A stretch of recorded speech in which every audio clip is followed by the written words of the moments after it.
This is how you can make a simple dynamic line chart that changes as you scroll through it. Let me show you how this is done. But first, let me give you an introduction of what this spreadsheet looks like. This section is my working table, and this is a table I'm going to use to draw the line chart.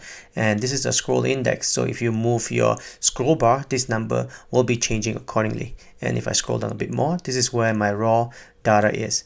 This raw data could be located in a separate sheet if needed to be. So let's get started. The first column I'm going to work with would be on dates column here on cell A4. I'm going to use a formula called index.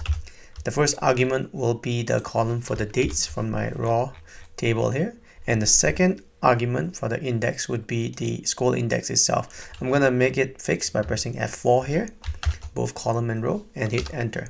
And I'm going to apply this for 12 rows to give me 1 year worth of data here. So that's how you get the dates itself. So I'm going to use the same formula for my sale as well, like this.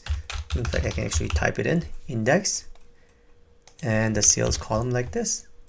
And the second argument for that would be the scroll index, and you press F4 to make it fix. And close parenthesis, hit enter. And then you can apply the same set of formula for the 12 rows like this. So I'm going to do the same thing for all the other column here.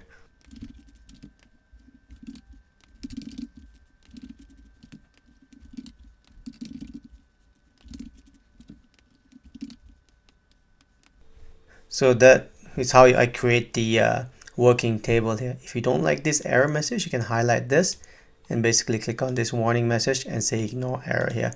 So the next thing I'm going to do is to add the line chart here. You place the cursor anywhere on this working table here, press Ctrl A to highlight all the table here. Then you go to insert, on the chart you click on this line, and on the 2D line I'm going to select this one here. So I'm going to reposition it nicely so that it's covering the working table here like this. At this point you can actually change the chart title and all this legend here according to what you want to set your table to look like. I'm going to leave mine as default here. So, and I'm going to click away. So next thing I'm going to do is to put the scroll bar here. Go to developer tab.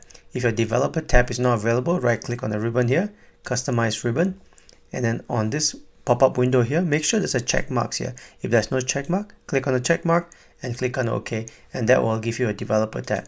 Next, you're going to go to insert.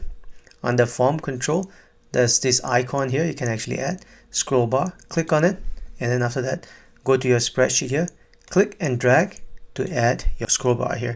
So next thing I'm going to do is right click on the scroll bar, go to the format control. In this control tab here, on the current value you're going to put as 1, and the minimum value you can put it as 1. On the cell link, you're going to click on it and basically put this cell value, or rather the cell location like this, which is B1, and click OK. So now if you click away or deselect this scroll bar like this, and then start navigating or changing the scroll bar like this, you can see that your trend changes accordingly.